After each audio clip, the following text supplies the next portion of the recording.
저희 프롭테크 회원 프롭테크 포럼 덕분에 알게 된 회사고요. 이제 이 물류센터의 수요자 측면에 대해서 오늘 제목을 보니까 요즘 이슈되는 모든 단어들을 다 넣어놓으셨더라고요. 비대면, ESG, 메타버스가 바꾸는 물류의 미래에 대해서 두 분 대표님께서 같이 설명해 주시도록 하겠습니다. 리코어의 박범진 대표님과 최병록 대표님 두 분 박수로 모시겠습니다.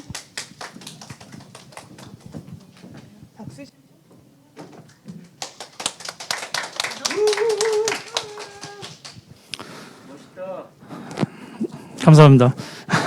예, 안녕하십니까. 저희 B2B 물류 창고 플랫폼 리웨어를 운영하고 있는 리코어의 최병록입니다. 반갑습니다.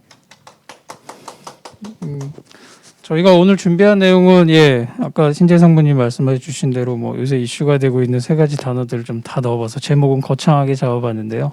저희가 짧은 시간 안에 또 두 사람이 나눠서 발표를 하다 보니까 아주 심도 깊은 내용보다는 저희가 앞으로 물류센터를 들여다보면서 고려해야 될 점들에 대해서 잠깐 말씀드리도록 하겠습니다. 이런 걸프들 워낙 많이 보셨을 텐데요. 소비자는 가만히 있고 현재 상품만 움직이는 세상이 도래했습니다. 집에 있으면 저 아침에 나오면서 하는 일이 C사와 M사의 박스를 가져다 버리는 일로 저의 일과가 시작이 됩니다. 출근길이.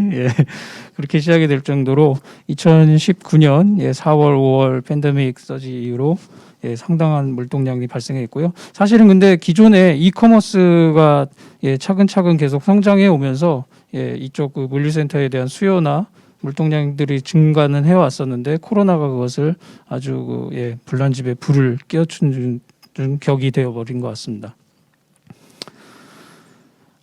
이러한 패러다임은 이제 물류의 큰 패러다임까지 좀 큰 변화를 가져왔습니다. Just in time, JIT라고 해서 기존에는 적기 공급 생산 방식이었죠.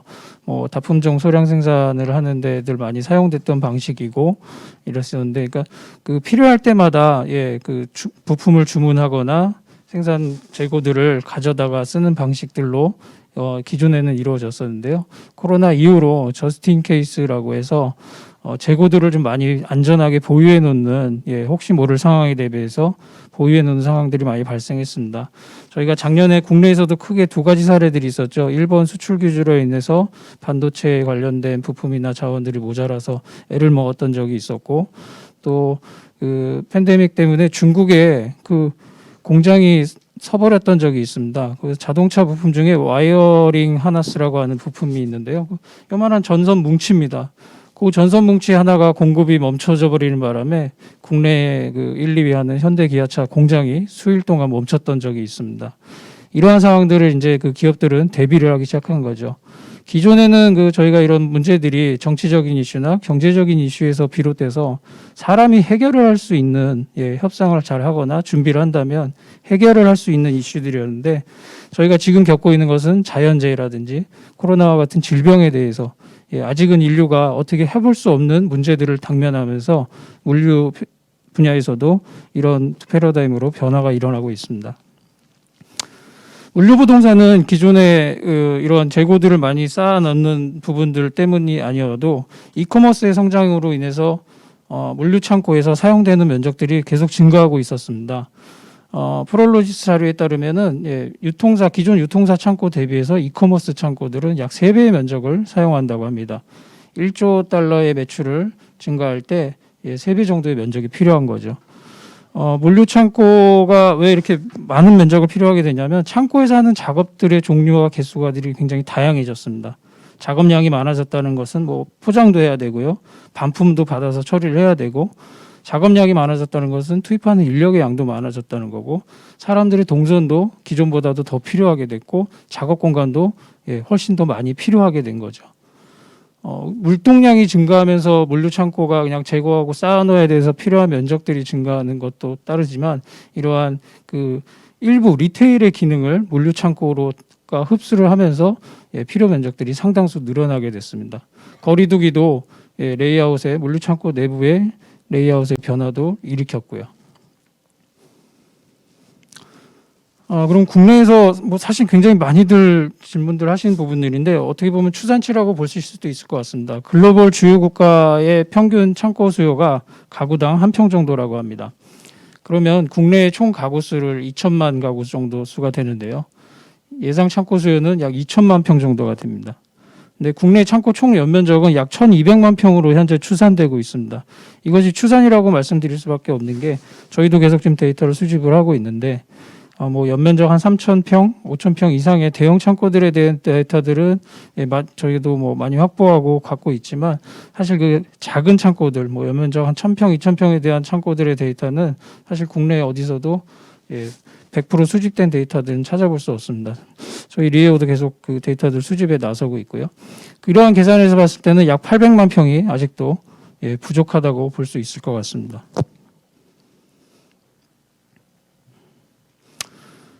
그래서 ESG에 대한 얘기를 잠깐 다시 또 해보려고 합니다. 친환경을 대체한 ESG 프레임워크, 뭐 요새 워낙 많이 들으셨던 거라 그 환경과 사회와 지배 구조에 대한 논의라는 것은 다들 알고 계실 거고요. 코로나가 또 이 ESG를 좀 촉발하게 된 가장 중요한 계기가 된 것 같습니다.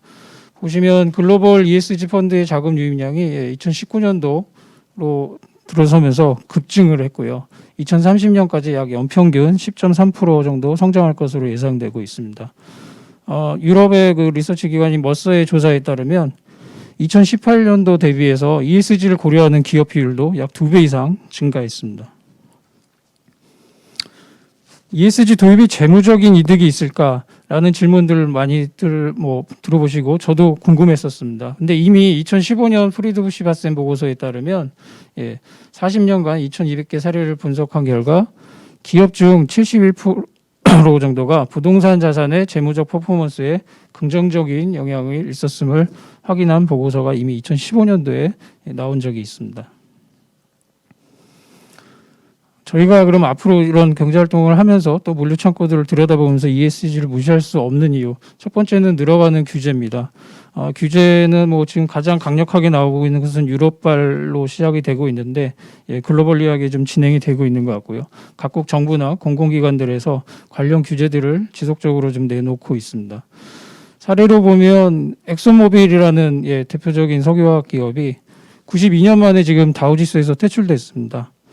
퇴출의 가장 큰 이유는 실적 감소 부분도 크긴 하지만 엑스모빌이 그 ESG 이슈에 적극적으로 대응을 하지 않은 것이 또 큰 사유가 됐던 걸로 알려져 있습니다. 저희가 그 미국에서 이제 뉴욕 시의회를 통과했는데요. 시의회에서 통과가 된 제도인데 탄소 징벌제라는 것이 이제 시행되고 있습니다. 그래서 2024년 정도에는 뉴욕에 있는 건물들 중에 약 10%가 해당 그 탄소 징벌세 대상이 되는데 2030년이 되면 뉴욕에 있는 건물의 50% 이상이 이 탄소 징벌세의 대상이 됩니다. 새로운 택시 위수가 늘어났다는 것은 자산 가치에 어떻게 보면 하락을 예상을 할 수도 있을 것 같습니다. 적극적인 대응을 안 한다면요. 또 하나는 이제 그린 파이낸싱의 성장입니다. 각국의 이제 그 지속 가능 연계 대출 관련한 현황인데요. 뭐 ING나 BNP 같은 회사들에서 ESG 등급을 금리와 연동시켜서 내놓는 대출 상품들을 내놓기 시작했고요. 국내에서도 보시면 현대커머셜과 크레베스에서 2020년 3월부터 기업 대출 심사와 투자 때 ESG 등급을 반영하기 시작했습니다. KB금융도 중소기업 대출 심사에 비재무 정보들을 반영 방안을 현재 검토 중에 있습니다. 마지막으로 이제 미래에 저희가 엑시 기회를 좀 잘 잡아야 될 텐데요. 글로벌 연기금이나 펀드들이 그 일정 비중을 ESG에 의무 투자하는 움직임을 보이고 있고 이 일정 비중이라고 하는 것을 해마다 급격한 속도로 올리고 있는 상황입니다. 대표적으로 캘리포니아 공무원 연기금이나 일본 국민연금, 캐나다 연금 투자. 그다음에 이제 그 글로벌 투자에서 유명한 블랙락. 저희가 이걸 조사하다 보니까 블랙락의 뭐 자세한 내용은 좀 나중에 보실 수 있을 텐데요. 가장 공격적으로 ESG에 관련된 투자나 기준들을 잡아가고 있는 회사로 보시면 될 것 같습니다. 그럼 ESG는 도대체 뭐 부동산 쪽에서는 어떤 걸로 평가를 하냐라고 하는데 지금 현재 글로벌에서 가장 많이들 사용되고 있는 기준이 이제 그레스브 스코어라고 하는 것이 많이 활용되고 있습니다. 약 1,200여 개의 부동산과 펀드 리츠가 참여를 하고 있고요. 글로벌 자산 운용사들은 이 그레스브 스코어가 낮은 자산을 투자해서 배제하기 시작했습니다. 국내 자산 중에는 알려진 게 3개 자산이 있습니다. 그 5스타를 받은 그 최고 등급인 5스타를 획득한 자산이요. 그 켄달 스퀘어가 소유하고 있는 부천과 고양에 있는 로지스파크, 그다음에 저희 여기 가까운 대치동에 있는 오토웨이 빌딩, 이지스 자산운용이 소유 운영을 하고 있죠. 예, 그 3개의 건물들이 그레스브 5스타를 획득을 하고 있습니다. 국내에서 산자부에서도 예, 연내에 KESG 지표를 발표할 예정입니다. 물류센터에서는 이런 것들이 어떤 변화를 갖고 올 수 있을까? 자동화는 사실 뭐 꼭 ESG 이슈가 아니더라도 예, 물류센터에서 지금 가장 많이들 논의되고 있는 솔루션 중에 하나인데요. ESG 측면에서 보자면 예, 뭐 택배 노동자들의 분류 사고나 뭐 이런 것들 계속 일어나고 있고 또 뭐 창고에 밀집된 공간에서 많은 인원들이 투여돼서 일을 할 때 전염병을 옮기는 상황들이 좀 많이 발생하고 있는데 예, 공정의 부분만이라도 자동화가 이루어진다고 하면 해당의 내용에 대해서 많은 도움을 줄 거로 예상을 하고 있고요. 두 번째는 이제 재생에너지 부분입니다. 가장 뭐 빈번하게 활용되는 것이 옥상 부분을 활용한 태양광 패널을 건설을 해서 예, 새로운 그 전기에너지, 재생에너지를 활용하고 있는 부분인데요. 뭐 대표적인 글로벌 운영사들인 프롤로지스나 GLP, 일본 ESR 같은 경우도 예, 2025년까지의 아예 재생에너지 목표 수치를 정해놓고서 현재 움직이고 있습니다. 뭐 저는 여기서 개인적으로 그런 생각도 한번 해봤습니다. 물류창고에 예, 그 전기차 충전소를 예, 같이 넣으면 어떨까 하는 생각도 한번 해봤어요. 공간이나 측면에서 굉장히 효율적일 수 있을 것 같아요. 이러한 말씀드린 트렌드가 그럼 야, 그게 ESG 그거 그냥 뭐 착한 기업, 좋은 기업이 하는 거 아니야라고 말씀하실 텐데 이 비재무적인 요소인 ESG가 예, 아주 재무적인 예, 투자 효과로서 나타난 사례가 이미 나오고 있습니다. 그 유럽의 디벨로퍼인 LCP가 이탈리아에 창고를 하나 신축을 했는데요. 그 미국 그린빌딩 위원회에서 제공하는 리드의 플래티넘 레벨을 받았습니다. 이거를 받고 명품 회사죠. 캐링, 예, 뭐 구찌나 생로랑 등을 예, 유지하고 있는 회사인데요. 명품 회사들이 사실 ESG에 굉장히 민감하게 반응하는 편입니다. 그들이 만들고 있는 상품들이 뭐 동물이나 이런 사회적 이슈에 관련이 많아서요. 그래서 이 플래티넘 레벨을 받고 캐링을 유치를 했습니다. 캐링도 예, 이러한 ESG 인증이 된 창고를 찾아서 들어간 거고요.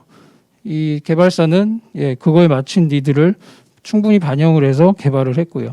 준공 후에 이탈리아 최고 매각가로, 최고 평단가로 DWS로 매각이 됐습니다. 그래서 이런 사례를 보면 개발사와 테넌트 모두 예, 밸류에이드 할 수 있고 좋은 내용으로 볼 수 있을 것 같습니다.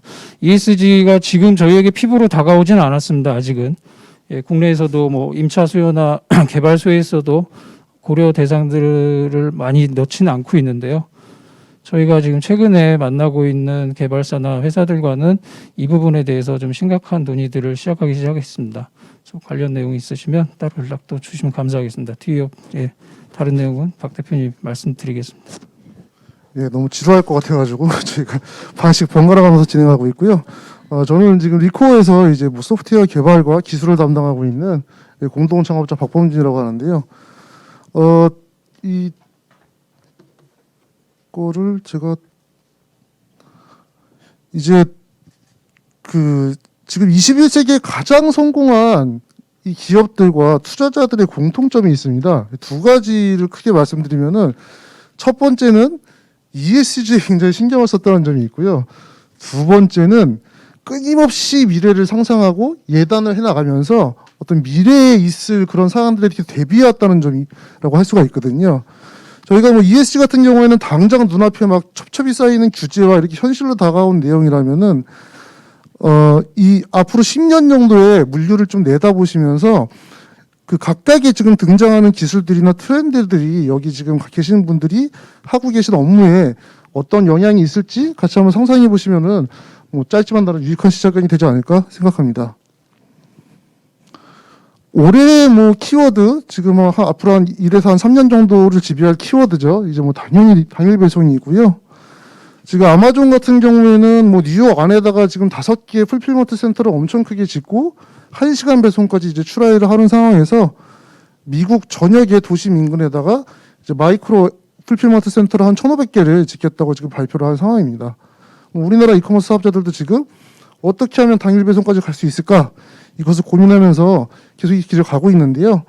뭐 아시다시피 아마존이 선제적으로 막 적자를 보면서 물류에 투자를 해가지고 배송의 어떤 경쟁 우위를 확보하고 이걸 바탕으로 시장 지배력을 넓히는 모델은 성공을 거뒀고 아직까지건 주요해서 뭐 그걸 똑같이 따라한 쿠팡도 이번에 상장했죠. 그리고 이제 네이버랑 카카오도 이제 그 뒤에 길을 이어가지고 지금 움직임을 보이고 있는 이런 양상인데요.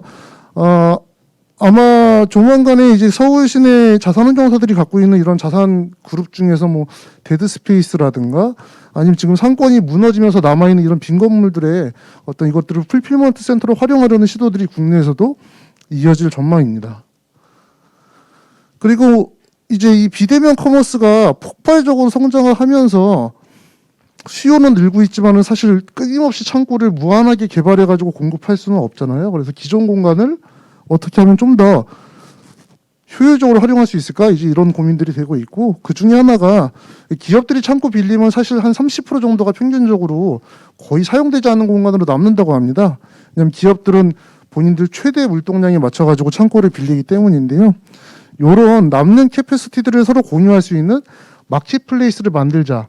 이런 움직임들이 글로벌리 지속이 되고 있고 국내에서는 저희 리코어가 이제 그런 마켓플레이스를 연내에 오픈할 예정입니다. 많은 기대 부탁드립니다.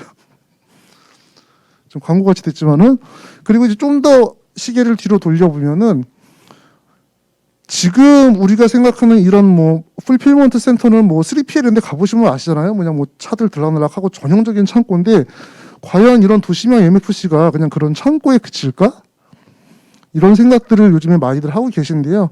뭐 지금 아마존 같은 경우에 이미 그 드라이브 스루 픽업을 지금 선보이고 있고 우리나라는 이미 편의점이 하고 있죠. 그리고 지금 이제 주유소에서도 아마도 조만간 시행될 예정이고요. 그리고 또 하나는 자동화된 이런 지금 솔루션들이 시장이 엄청 커지면서 요거를 엎어가지고 도심에다가 MFC를 넣으면서 뭐 사람들이 거기서 당일 배송만 하는 게 아니라 직접 가가지고 찾아올 수도 있고 심지어는 주문하고 거기 앉아서 차 한잔 마시고 있으면은 다른 센터에서 내 물건이 올 수도 있고 또 라이더분들 다 거기 모여가지고 주문 기다리면서 뭐 먹고 마시고 할 수 있는 이런 양상으로 흘러가지 않을까? 이 마이크로 FC라는 게 단순히 물류 창고가 아닌 스타벅스 같은 어떤 뭐 거대한 체인 또는 프랜차이즈화 돼서 막 개인들이 막 투자해가지고 뭐 스터디 카페 돈 많이 되는 거 아시죠? 뭐 스터디 카페 PC방 돈을 많이 벌지만은 이 MFC는 돈을 얼마나 많이 벌까? 프랜차이즈 사업도 흥하지 않을까? 이런 상상들을 하시는 분들이 나타나기 시작했고 실제로 이렇게 여기서 키포인트는 이 프랜차이즈 사업이 아니라 결국에는 리테일하고 물류가 서로 컨버전스 된다는 점이거든요. 기존의 리테일이 물류 기능을 업어오고 또 지금의 물류가 리테일의 기능을 업어오는 형태로 점점 하나가 되어간다. 이런 트렌드가 점차 나타날 전망입니다. 여기에 그치지 않습니다. 지금 물류는 심지어 제조와의 컨버전스까지 넘어가고 있습니다. 그래서 지금 미국 같은 경우에는 뉴욕, LA, 샌프란시스코 인근에 있는 창고들을 빌려서 여기서 생산 활동을 하고 있는 스타트업들이 늘어나고 있는데 대표적인 예가 왼쪽에 보시면 그 플랜티라는 스타트업인데요. 이제 실내에서 LED로 농사를 지어가지고 여기에 나오는 작물들을 거기서 포장까지 해서 샐러드 단위로 해가지고 판매를 직접 하고 있습니다. 지금 여기가 한 3,000평 되는 창고 오피스 다 합쳐가지고 빌리고 있는데 뭐 대략 한 100억 정도 매출을 낸다고 해요. 뭐 평당으로 한 사례 보면 한 평당 올해 26만 원? 뭐 지금 그 상온 창고 평균 시세 한 10배 정도 버는 거죠. 근데 이게 또 기존 농장 대비해서 1%의 땅과 5%의 물로 같은 양의 작물을 수확한다고 하니까 전 세계적으로 또 VC들 자금이 엄청나게 유입되고 있어요. 그래서 아직 매출이 미미한데도 불구하고 기업 가치는 조를 넘어갔고 지금 이런 스타트업들이 줄줄이 뒤를 잇고 있습니다.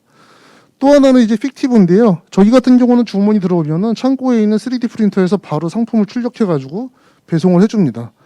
여기도 요즘에 되게 핫한 분야인데 이런 스타트업들이 아마 3년에서 5년 후에는 엄청나게 우리나라에까지 영향을 미칠 걸로 보고 있는 게 결국에는 이들이 하는 건 뭐냐면은 최대한 수요지 근처로 붙여가지고 그 물류를 겸할 수 있는 시설에서 직접 생산을 해서 유통 비용을 싹 없애버리고 본인들이 두 마리 토끼를 잡는다는 전략이거든요. 그래서 이런 유형의 사업들이 앞으로 점점 확대될 것으로 생각이 되고 있고요.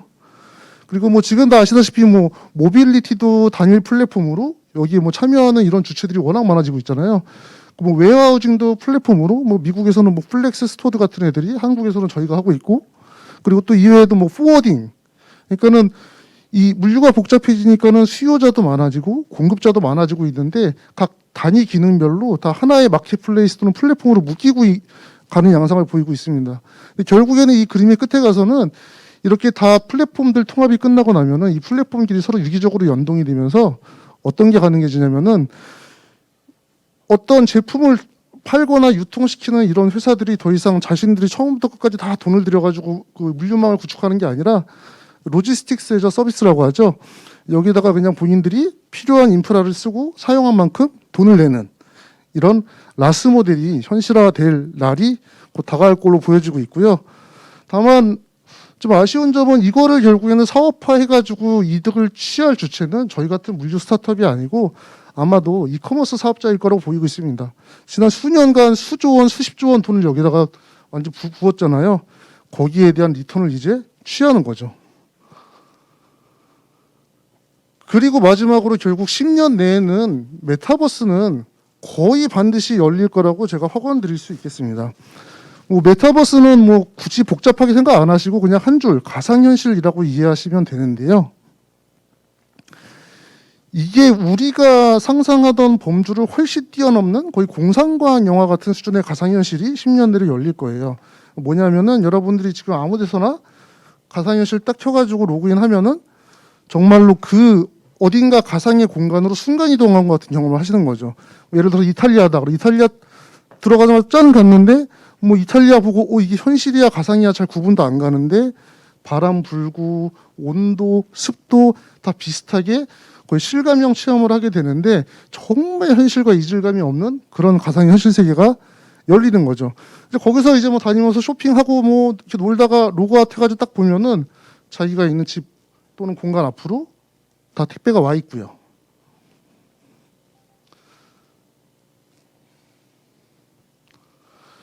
이 메타버스가 제가 가능할 거라고 뭐 속으로 지금 말도 안 된다고 생각하시는 분들 분명히 계실 건데 가능한 기술적인 근거가 있습니다. 첫 번째가 양자 컴퓨터의 발전입니다. 지금 양자 컴퓨터 뭐 이렇게 복잡한 얘기까지 하나 하실 수 있는데 생각보다 엄청 상용화 단계를 넘어서 지금 빠르게 발전을 하고 있고요.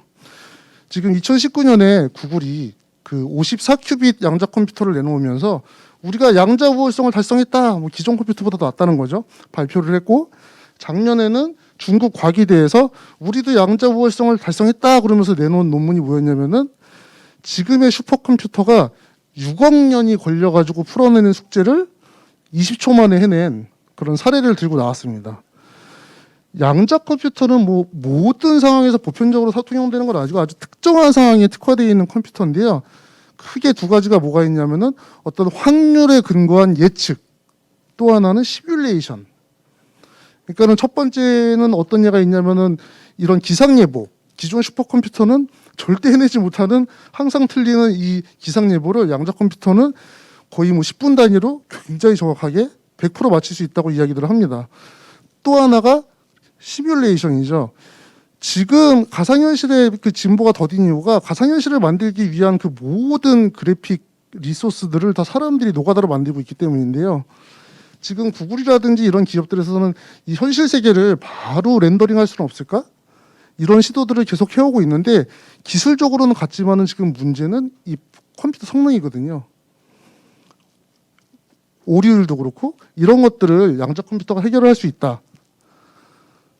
그리고 양자 컴퓨터가 되면은 양자 컴퓨터는 당장은 뭐 집에 놓을 수 있는 그런 장비가 아니거든요. 이거는 반드시 IDC에 들어갈 거고 아까 주제 그 데이터 센터에서도 앞으로 또 더 큰 수요가 되는 하나의 그게 될 건데 중요한 거는 이 데이터 센터의 양자 컴퓨터에 만약에 그 가상현실이 들어가 있으면은 도대체 이 데이터 전송량이 얼마나 돼야 되느냐 이런 이슈가 있거든요. 그런데 그 기술도 지금 엄청나게 진보하고 있다. 5G도 아닙니다. 5G를 건너서는 지금 6G가 이미 시작이 되고 있고요. 뭐 멀리 가지 않고 지금 뭐 앨런 머스크가 요즘에 스타링크 위성들 막 하늘에 띄워가지고 인터넷 제공한다고 하는데 요것만 해도 지금 베타 서비스 사용 기간에 사용자들 평균 접속 속도가 초당 100메가가 나옵니다. 초당 100메가면은 5G가 이론상으로 사용자 평균 제공하겠다는 속도랑 똑같은 수준에 가 있고요. 그리고 지금 뭐 제프 베조스랑 손정희까지 다 여기 위성 사업이 뛰어들어가지고 이제 앞으로 몇 년 내로 아직 인터넷에 접속하지 못한 인구가 지구의 절반이 있죠. 이 30조 인구가 이제 인터넷으로 접속해서 들어오게 될 거고, 그래서 혹시 지금 하시는 사업 중에서 뭐 저희 제3세계 국가 이런 데 걸쳐 계시는 분들은 손님 맞을 준비를 하셔야 되는 이유도 여기에 있고요. 그리고 또 한 가지는 6G가 5G보다 더 성공할 거라고 보는 가장 큰 이유가 애플이 지금 여기 완전 올인을 하고 있습니다. 애플이 퀄컴의 영향력에 벗어나기 위해서 컨소시엄 만들어가지고 이미 6G에 관련된 특허 막 쏟아내면서 지금 기술 개발하고 있고, 중국은 올해인가요? 이미 6G 인공위성을 하늘에 띄웠습니다. 그래서 전문가들은 2030년이 되면은 6G가 되게 보편화되는 세상이 열릴 거라고 하는데, 6G가 가져올 데이터 전송 속도는 최대 초당 1TB, 사용자당 평균 1GB죠. 그 정도면은 제가 아까 말씀드린 메타버스의 세계가 충분히 가능해지는 거고요. 그래서 뭐 여기 이 메타버스가 그리는 이런 커머스를 뭐 메타커머스라고 할까요? 한마디로 이제 더 이상 뭐 물류와 리테일, 물류와 제조를 넘어서 현실과 온라인 이제 컨버전스 되는 시대가 10년 안에 열리게 되는데요. 그 우리가 이 PC랑 모바일로 겪었던 이런 큰 변화는 거의 뭐 저리 가라 할 정도로 거의 파괴적인 어떤 변화의 바람이 지금 불어온다고 모두들 입을 모아서 말하고 있습니다. 그래서 저희는 이 프롭테크 포럼 같이 좋은 아름다운 모임이 있기 때문에 여기에서 이제 다가올 미래를 조금씩 예단하면서 같이 대응할 수 있는 그런 만남의 장이 되기를 희망하면서 지금까지 시간 좀 초과한 것 같은데 발표 마치도록 하겠습니다. 감사합니다. 네. 오늘 저희에게 비대면, ESG, 메타버스, 그리고 각 산업 간의 컨버전스에 관해서, 그리고 이게 물류와 어떻게 연결이 되는지에 관해서 설명해 주신 리에어 두 대표님께 다시 한번 박수 드리겠습니다.